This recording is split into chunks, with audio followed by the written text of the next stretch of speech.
A devoted husband, a forbidden affair, and a betrayal that spiraled into violence. What started as a secret ended in bloodshed, prison, and a town that would never be the same. But the real question is, who truly got what they deserved? Welcome to a true story of betrayal and resilience. Meet Dave, one of the toughest, most determined men I've ever encountered. A man of few words, his actions speak louder than anything he could ever say. That's why it falls to me to tell his extraordinary tale. Now, let me be upfront. I understand if this story seems hard to believe. But I swear on my grandmother's grave, though she's still alive and kicking, that every word is true. I've pieced together this account through interviews with Dave's wife, his friends, and other folks from their town. I'm John, a journalist with the Melbourne Times. You might have noticed that I didn't list Dave himself as a source. That's because I only got him to talk to me once, and all he said was, "My dad told me once, if you've got nothing to do, do nothing. If you've got nothing to say, say nothing." That was all I got from him. With everything I've gathered, an account stranger than fiction, I've decided to write a book. It's not just about one man's personal battle. It's a deep dive into the dynamics of small-town life and the choices of a seemingly ordinary man who, when faced with injustice, refused to let the legal system be his only recourse. Now, this is my interpretation of events, since Dave isn't much for talking. My primary source was his wife, who, after I promised her a couple of grand to help cover her legal fees, was more than willing to share her side of the story. Let's set the stage. At the start of this story, Dave and his wife were living in a small, isolated town of about 25,000 people. They had 3 kids, Sarah, their teenage daughter, Mike, who was 14, and Pete, their youngest, at 12. Dave worked as a mechanic, while his wife held a job at a government office in the state capital. Having grown up being bullied in school, Dave had always been someone who kept to himself. But even if this weren't an unbelievable story, I would have still found myself drawn to his fight, a modern-day David up against his own version of Goliath. And now the story begins. She lay there on the bed, her face buried in the pillow, trying to stifle any sound. Donnie, the man above her, was finishing, his weight pressing down on her like a heavy, suffocating burden. She was grateful for the pillow, not just because it muffled her reactions but because it saved her from having to pretend. From having to force expressions she no longer felt. Beneath Donnie, she struggled to breathe, the moment stretching on far longer than she could bear. She thought back to how things had changed. Without the romance and passion she longed for, the moments with Donnie felt routine, empty even. Still, she convinced herself to stay, clinging to the hope that one day, there would be candlelit dinners, whispered confessions, and the kind of intimacy she truly craved. She didn't love Donnie, not yet. But she told herself that love could come in time. 3 obstacles stood in her way: the weight of her own guilt, the inevitable disapproval of her devout Christian parents, and Donnie's refusal to leave his wife until he secured his election as mayor. That meant she had to settle for brief, stolen moments, rushed encounters that never gave her the connection she wanted. Just as she was sinking into these thoughts, the bedroom curtain shifted. "Annie," a voice called from the doorway. "There's a guy sitting on the hood of your car." Her breath hitched. The curtain had moved just enough for someone outside to see in. She turned sharply, her pulse racing. "Did he see you?" "He saw me open the curtain and he looked right at me." Annie jumped out of bed and peered through the fabric. Her stomach clenched. There outside in the dim light was Dave, her husband. Panic flooded her. How did he find me? She wasn't ready for this confrontation. Not yet. "This could ruin everything," she whispered. Donnie, lounging carelessly beside her, let out a chuckle. "In this town? Not a chance. They're too smart to print anything bad about me. They know I'll be running things for the next 10 years. She barely heard him. She was watching Dave, still sitting on the car, unmoving. Then, through the narrow space in the curtain, their eyes met. Guilt twisted in her stomach. She forced herself to step away, to ignore the tightening in her chest. Minutes passed. Then she heard Donnie's voice rising outside. Curiosity got the better of her. She risked another glance. Donnie was standing over Dave, towering over him as he spoke in low, clipped tones. But Dave didn't move. He remained seated, his face unreadable, his posture calm. And once again, through the veil of the curtain, their eyes locked. Annie recoiled as if burned. She fled to the bathroom, turning the shower on as hot as it would go, stepping beneath the scalding water as though she could somehow wash away the guilt clinging to her skin. She stayed there until the water turned ice cold. By the time she emerged, wrapped in a towel, she hesitated before looking out the window. Was he still there? An hour later, her answer came. A heavy knock rattled her door. Heart pounding, she cracked it open. Frank and Rick, two of Donnie's men, stood in the doorway. Between them, held up by their grip, was Dave. The two men were so large that Dave's feet barely grazed the ground. She stepped aside to let them in, her pulse quickening as Dave was dragged into the room. He stood there, his face unreadable, eyes locked onto hers with a quiet intensity. Unable to hold his gaze, she looked away, her stomach twisting. She turned, ready to leave the room, anything to escape the suffocating tension. But then, a sickening thud. A sharp breath expelled from someone's lungs. Her body reacted before her mind could catch up, whipping around to see what had happened. Rick had Dave in a tight grip, holding him in place while Frank's fist hovered in the air, just about to strike again. Dave had barely staggered from the blow, his posture still steady even as pain flickered across his face. And then just as quickly he straightened. Later that evening, the sound of a car pulling into the driveway pulled her out of her thoughts. Peeking out the window, she saw her children stepping out of her parents' car. But her parents weren't just dropping them off, they were coming inside. She barely had a second to prepare before they were standing in the living room, her mother's voice cutting through the air like a blade. "Annie, why didn't you tell us Dave was in the hospital?" Her breath caught. "Hospital? I didn't know," she stammered. A heavy silence fell over the room. All eyes were on her. Her father was the first to break the tension. "Maybe you didn't know," he said, his voice steady but sharp. "But the fact that you're not rushing over there, or even curious about why he's there, tells me it's no surprise to you." Annie swallowed hard, but before she could find her words, another voice filled the space. "Mom?" It was Sarah. Her daughter's voice was quiet but firm. "You know how Daddy got hurt, don't you?" Annie opened her mouth but nothing came out. Her voice trembled when she finally managed to speak. "I had no idea he was in the hospital," she said. Another silence. But this time it wasn't just disbelief hanging in the air, it was understanding. Everyone in that room except maybe little Pete knew. And the fact that she hadn't denied it outright? That was as good as an admission. Pete let out a choked sob and ran toward her, wrapping his small arms around her waist. "What's wrong, sweetie?" she asked, trying to keep her voice steady. Pete sniffled, his voice barely above a whisper. "It hurts me to see Daddy hurt so much." Annie stiffened. Pete wasn't just upset, he knew. He had seen the damage firsthand. "His ribs are broken," he continued, his little face scrunching up in distress. "And his nose too. And his eyes are all black and swollen." She recoiled, a sick feeling curling in her stomach. Later that night, when she arrived at Donnie's place, he reached for her, expecting affection. But the moment his hands touched her, she pulled away sharply. "Not tonight," she snapped. Donnie let out an annoyed breath and backed off with a shrug. She hesitated before speaking again. "Did you tell them to do that to him?" she demanded. Donnie barely glanced at her. If he felt guilty, he didn't show it. If he felt anything, he didn't show it. Instead, he simply shrugged again and muttered something dismissive before walking away, leaving her standing there with a growing weight in her chest. By the time she returned to the office, Donnie wasn't far behind. They barely spoke, but the air between them was heavy, thick with unspoken tension. That night, as she lay awake, she realized everything was starting to crack. She barely noticed when the kids came home late that evening. Her parents had dropped them off, exchanged only a few words, and then left without staying long. As dinner cooked, she sat alone at the kitchen table, while the children ate in front of the TV. She couldn't bring herself to face them, not with their silent, unspoken accusations weighing heavily in the air. She dreaded what Dave might be telling them. What did they know? What had he said? The next evening, after another long, cold day at work, she came home to something unexpected, her house alive with movement. Her mother was waiting at the door. "Are you planning to feed your children tonight?" Annie barely had time to respond before her mother cut her off with a look of disappointment and turned away. Confused, she stepped inside, just in time to see Pete walking toward the stairs, carefully balancing a plate of cheese and crackers. "No food upstairs," she called after him. But that's when she realized Dave was home. Later that night, after the children had gone to bed, she found herself hesitating at the foot of the stairs. She needed things from the master bedroom and bathroom, but the thought of facing him, seeing him, made her stomach knot. Slowly she crept upstairs, peeking into the dimly lit bedroom. Dave was asleep on his side, facing the doorway. Even in the darkness she could see the damage, his swollen face, the white medical strips across his nose. Something deep inside her twisted. His breathing was slow, slightly uneven, and the sound only deepened the weight pressing on her chest.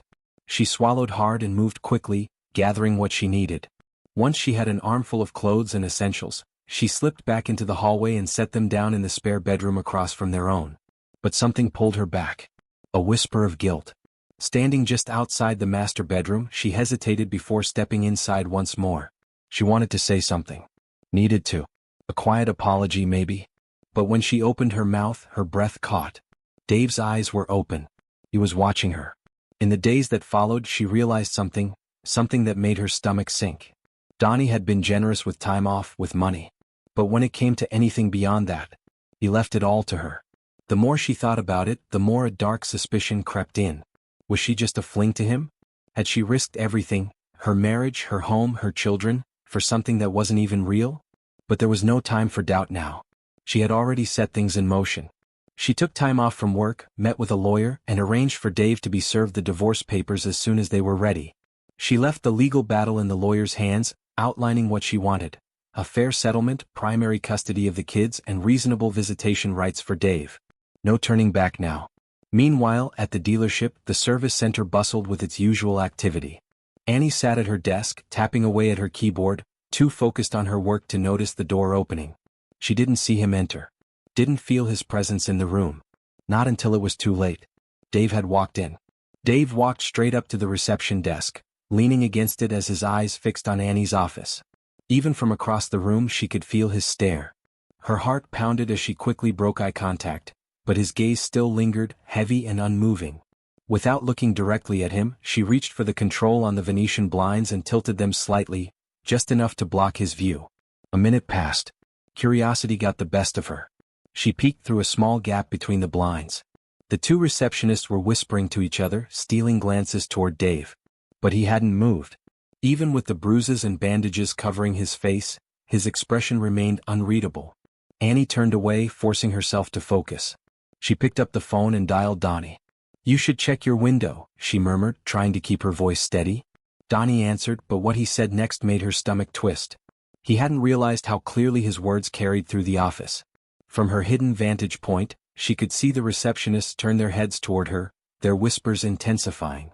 A few minutes later, a commotion erupted at the front desk. Annie looked up just in time to see Frank and Rick dragging Dave toward the outer doors.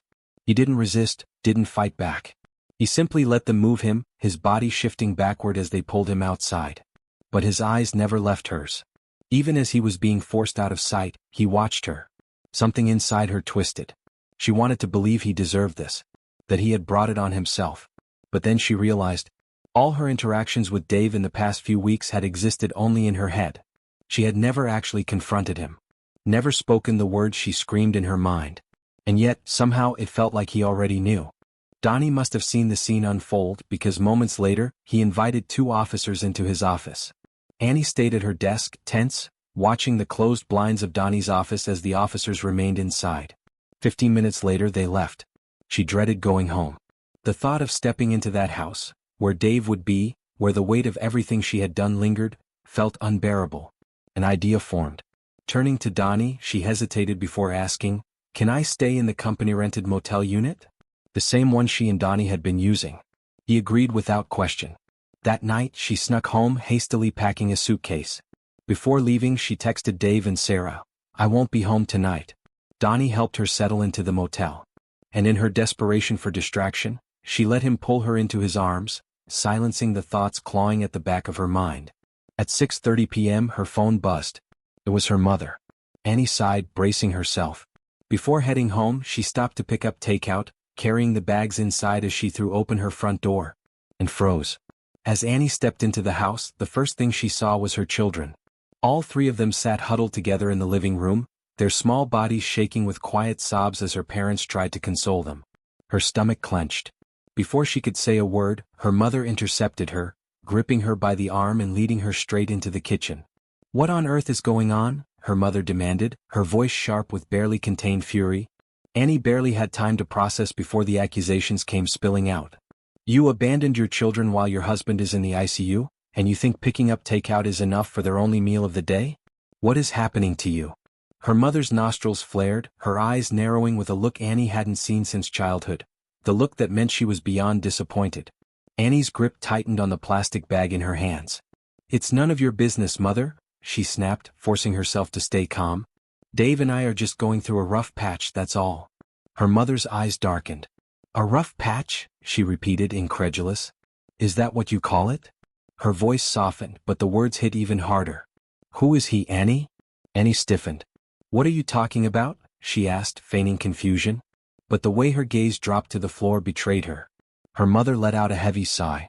"You reek of someone else." Silence stretched between them, but only for a moment. Then came the final blow. "This time, the doctors are fairly certain Dave has a fractured cheekbone. Possibly a fractured skull. They believe one of the ribs that was broken last time was pushed into his chest and punctured it." Annie's heart stopped. She couldn't move. Could barely breathe.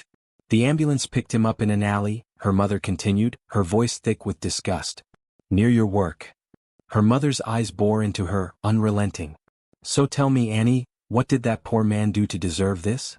As Annie stood frozen, her father walked past them, heading for the front door. He didn't say a word. But the look he gave her before leaving was worse than anything he could have said. A withering stare, full of disappointment.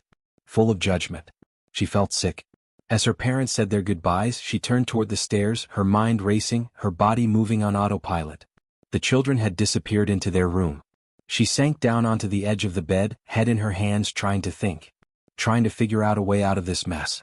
But the only way she saw, the only way she had left, was forward. The next morning, breakfast was silent. The kids barely touched their food. No one spoke. By the time Annie got to work, her head was pounding. She learned that Donnie would be gone for the day and immediately reached for her phone. Her fingers trembled as she typed. "Please meet me at the motel tonight. I need to talk." She hesitated, then sent another text. This time to her mother. "Can you pick up the kids from school today? And make sure they have dinner?" No response. She sighed, setting the phone down just as she heard movement behind her. Turning around, she found all three children standing there, watching her. Their eyes wide. Expectant. She swallowed hard. "Why aren't you guys in bed?" she asked, forcing her voice to sound normal. Her mother's voice answered instead. "They wanted to wait for you." "I let them stay up until you got home," her mother said, arms crossed. "They're eager to know how their father is." Annie swallowed, shifting uncomfortably under her mother's gaze. I don't know," she admitted. Her mother's expression darkened. "You don't know?" she repeated. "Didn't you go see him tonight?" Annie said nothing. The silence stretched between them, thick and heavy. Her mother exhaled sharply, shaking her head. "Tell me you didn't do it," she said. "Tell me you didn't make me cover for you while you ran off to see your lover, all while Dave is lying in a hospital bed." Annie's pulse pounded in her ears. "I never told you I was going to the hospital," she snapped. Her mother let out a bitter laugh. "No, you didn't. But you didn't deny it either." Annie clenched her jaw. Her mother wasn't finished.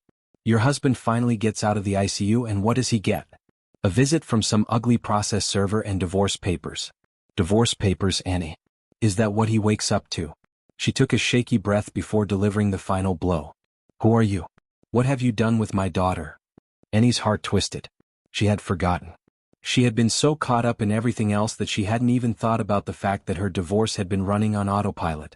Her lawyer had simply followed the instructions she had given. Serve Dave as soon as the papers were ready. She barely had time to process before she found herself reacting, scrambling for damage control. "Mom, can you watch the kids tonight so I can go see Dave?" she asked hurriedly. But her mother's expression didn't soften. "No, I can't," she said firmly. "Your father is expecting me home." The words stung more than Annie cared to admit. The ride home was silent. The children sat in the back seat, their faces turned toward the windows, their expressions unreadable. When they pulled into the driveway, she turned to them, frustration bubbling over. "You made me worry," she scolded, her voice sharper than she intended. But they remained quiet. Didn't argue. Didn't even look at her. Just kept staring out the windows, lost in thoughts she couldn't reach. It was around this time that I first heard about the tragic story of Dave, Annie, and Donnie. I was sitting in my office, struggling to find my next big story. News had been unusually slow, and I had been flipping through old notes, trying to spark inspiration when my phone rang. It was Matt Ingram. An old classmate from journalism school. Matt had always shunned big-name publications in favor of covering small-town issues, the kind of stories that mattered, even if they rarely made national headlines. He had been working at a regional news center when he stumbled onto this story. But there was no official investigation. No police inquiry. Just whispers. Secrets. Matt had spent weeks digging, piecing everything together, only to have his editor reject the story outright, ripping it to shreds before his very eyes. Disheartened, he resigned on the spot. Then he sent the story to me. And when I read it, I knew. This was it. I offered Matt a position at my paper that very day. And by the following week, everything changed. I cleared my desk and left for an assignment in Hicksville. Meanwhile, back home, Annie's week was anything but easy. Her children treated her with quiet resentment, their usual warmth replaced by cold, distant stares. Her social life had all but disappeared. Her mother was no longer available to watch the kids, making any chance of escape nearly impossible. Every night, she picked the children up from the hospital after they visited Dave. But things weren't getting better. Little Pete was struggling at school, breaking down in tears often enough to become a target for bullies. Sarah and Mike weren't much better, withdrawing into themselves, their words clipped and empty. The weight of it all, the judgment, the isolation, the sheer exhaustion, became too much. She decided to push forward with the divorce, hoping that once it was finalized, everything would settle. At first, she declined when 4 of her girlfriends invited her out that Friday night. With Dave still in the hospital and Donnie unavailable, she needed, to focus on repairing things with her kids. But no matter how hard she tried, they refused to open up. Frustrated, she made a decision. She left them at home and went out. Before she left, she gave Sarah her whereabouts in case of an emergency. About an hour into the night, she spotted him, Dave, sitting alone at the bar. The mood in her group shifted instantly. 2 of the women, the ones who had known Dave the longest, exchanged glances before slipping away to talk to him. The rest of the group hesitated, watching from a distance, unsure of what to do. Annie stood frozen. She should go over. She should offer him a ride home. Her conscience screamed at her to do it. But she couldn't. Just 2 weeks ago, she had told Donnie she loved him. An empty lie meant to keep suspicions at bay. And now, here was Dave, sitting in the dim light, a man she had once shared a life with, and the weight of her choices crushed her. Feeling selfish and ashamed, she turned and left. When she arrived home, she was surprised to find her mother there, watching the kids. They hadn't seen each other in a week. The moment Annie walked in, she could feel the tension simmering beneath the surface. Lying to her mother had become easy, too easy. She left out the details, never mentioning how she had used Donnie's attention to upgrade her life, how every move had been calculated. But her mother saw through her. Leaving your marriage is one thing, she said, her voice sharp. But abandoning your children? That's another.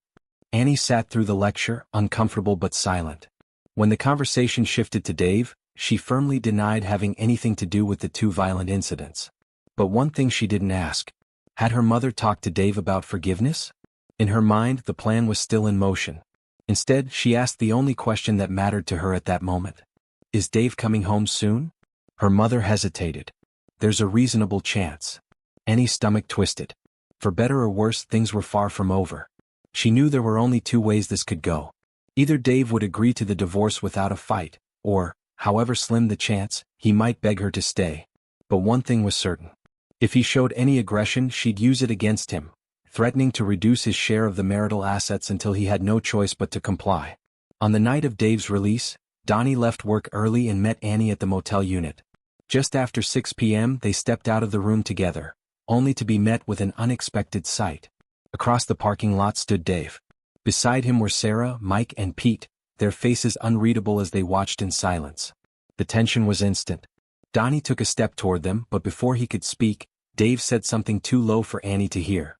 Then, slowly, he squared his shoulders. A silent message. A warning. Donnie hesitated for only a moment before brushing past him, leading Annie toward the car. She didn't look back. That night, after putting the kids to bed, she tried to start a conversation with them, but they barely responded. Their answers were short, distant. It was like speaking to strangers in her own home. Feeling drained, she called Donnie for comfort, then decided to turn in early. As she climbed the stairs, she noticed something unusual. A light was on in the spare room. Stepping closer, her breath caught. Her clothes, her toiletries, all placed neatly on the bed. Her pulse quickened. What is this?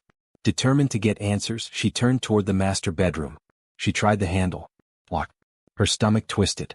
Without hesitation, she went downstairs, retrieved the spare key from the kitchen, and returned, fully expecting to find Dave inside.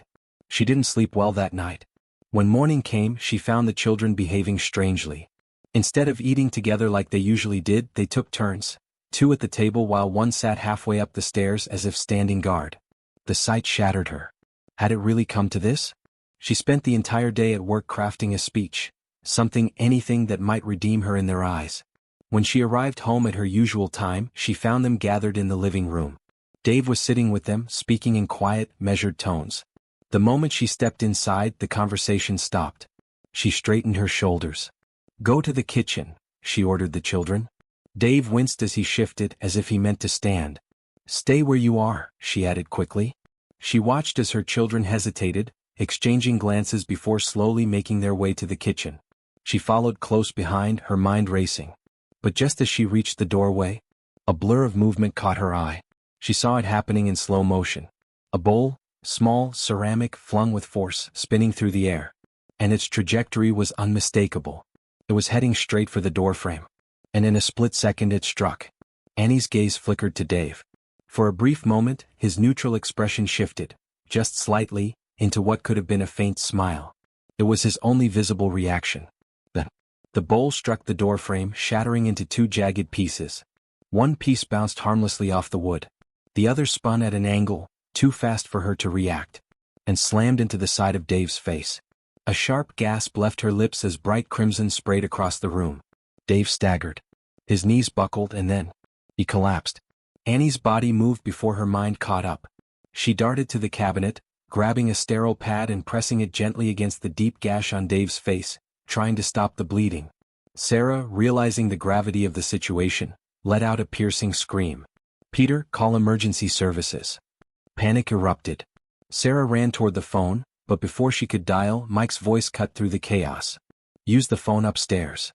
A mistake. Sarah misinterpreted his words, assuming he was trying to stop her. Her instincts kicked in. She sprinted past Annie, dodging hands that reached for her. Little Pete, desperate, clung to her legs, trying to hold her back. But Sarah broke free. She ran out the door toward her car. And just as she reached it, I arrived. I had come to request an interview. Instead, I found Sarah in a full-blown sprint, her face pale with panic.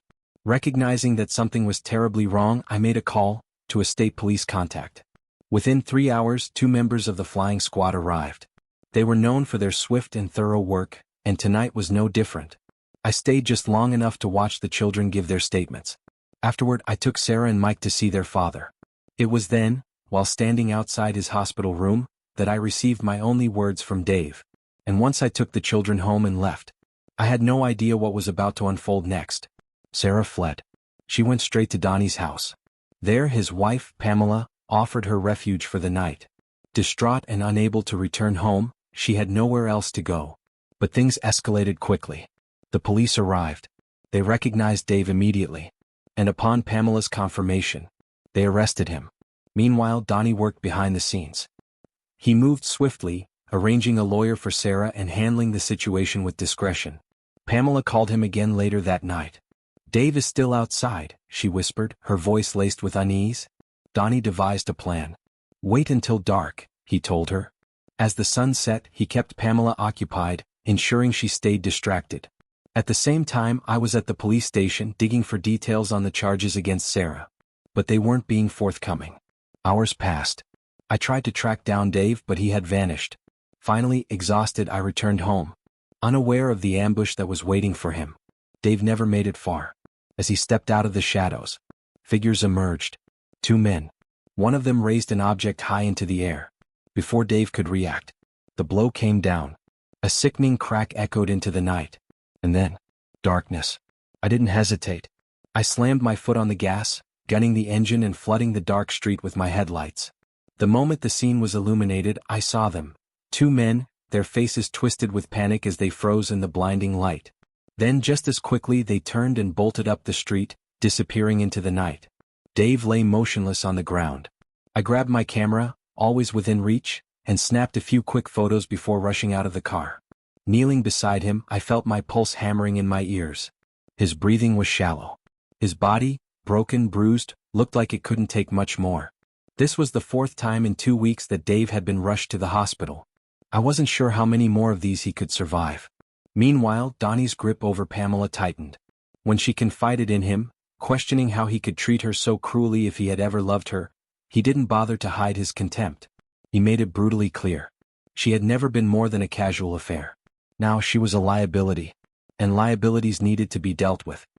His voice was cold as he laid it all out, exactly what her life would look like if she ever tried to cause trouble for him. Then without another word he left.